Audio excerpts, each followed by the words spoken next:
আসসালামু আলাইকুম। প্রিয় দেশবাসী, দেশ এবং দেশের বাইরে থেকে প্রতিনিয়ত যারা আমার ভিডিওগুলো দেখেন এবং আমার লাইভগুলো দেখেন, সকলকে আমি ধন্যবাদ জানাই। প্রিয় দেশবাসী, আপনারা সবাই এই বিষয়টা নিয়ে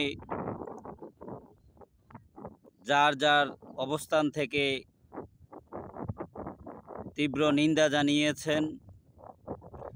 এবং সুখ প্রকাশ করেছেন। তারই পথ ধরে আমিও কিন্তু এই রাজধানীতে একটি স্কুলের ছাদে বিমান ধ্বংসপ্রাপ্ত হয়ে যেই অসংখ্য অগণিত ছাত্রছাত্রী, কোমলমতি ছাত্রছাত্রী মৃত্যুবরণ করেছে, আহত হয়েছে, নিহত হয়েছে।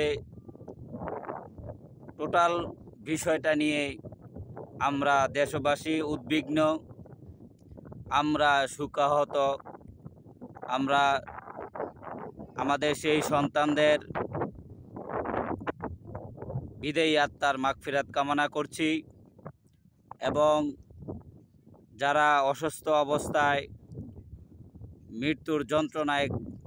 কাতরাচ্ছে, হসপিটালের বেডে শুয়ে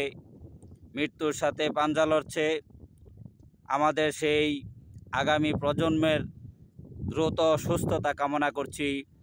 মহান সৃষ্টিকর্তার নিকট। প্রিয় দেশবাসী, আজকে আমার আলোচনার হেডলাইনটি দেখে আপনারা বুঝতে পেরেছেন, আপনাদের কাছে বিষয়বস্তু স্পষ্ট হয়েছে আসলে কি বিষয়টা নিয়ে কথা বলতে চাই।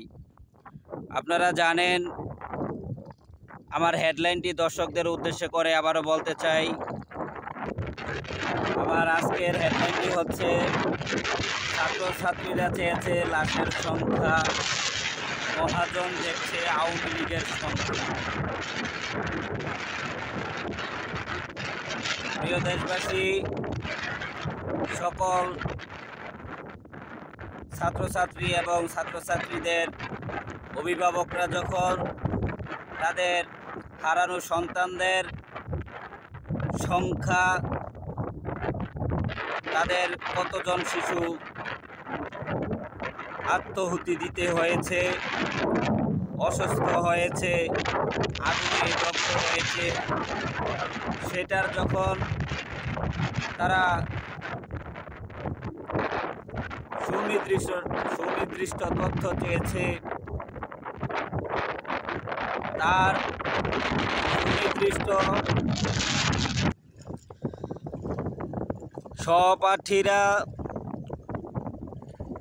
যখন আগুনে দগ্ধ হয়েছে, তাদের সঠিক তথ্য জানার অধিকার থেকে যখন সরকারকে, এই অবৈধ অসাংবিধানিক তথাকথিত অন্তর্বর্তীকালীন সরকারকে যখন প্রশ্ন ছুড়ে দিয়েছে, এই রাষ্ট্রযন্ত্রের কাছে যখন ওই সহযোদ্ধাদের, সহপাঠীদের, বন্ধুদের, ক্লাসমেটদের যখন মৃত্যুর সঠিক তথ্য চেয়েছে, তার সঠিক তথ্য প্রাপ্তির জন্য যখন রাজপথে নেমেছে, সচিবালয় ঘেরাও করেছে, তখনই এই অবৈধ অসাংবিধানিক দখলদার ইউনূস গং এবং তার লেসপেন্সাররা, যারা 5 অগাস্ট ঘটিয়েছে আপনার আমার ভোটে নির্বাচিত গণতান্ত্রিক সরকারকে উৎখাত করতে, দেশীয় এবং আন্তর্জাতিক চক্রান্তের মাধ্যমে মীর জাফরদের চরিত্রে যারা অবতীর্ণ হয়েছে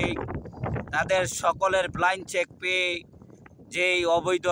অসাংবিধানিক সরকার আমাদের মসনদে বসে আছে সে এবং তাকে যারা ব্লাইন্ড চেক প্রদান করেছে সকলে মিলে ওই যখন যমুনাতে বসে মাল্টার জুস খেতে খেতে আপনার যখন ফুরফুরে মেজাজে মুখের হাসি তারা যখন চেপে ধরে রাখতে পারছে না তখন তারা জাতিকে আবার আওয়ামী লীগের জুজুর ভয় দেখাচ্ছে। তারা বলতে চাচ্ছে যে এই ছাত্ররা ছাত্রদের অধিকার আদায়ের জন্য তাদের সহপাঠীদের মৃত্যুর সংখ্যা সঠিক সংখ্যাটা জানবার জন্য যখন তারা প্রতিবাদ করছে সেই রাজপথে অবস্থানকে যখন আওয়ামী লীগের কাঁধে দোষ চাপাচ্ছে ঠিক তখনই কিন্তু আমি মনে করি দেশের মানুষ, দেশের আপামর জনগণ, সাধারণ ছাত্র শিক্ষক সকল শ্রেণী পেশার মানুষ বুঝতে পেরেছেন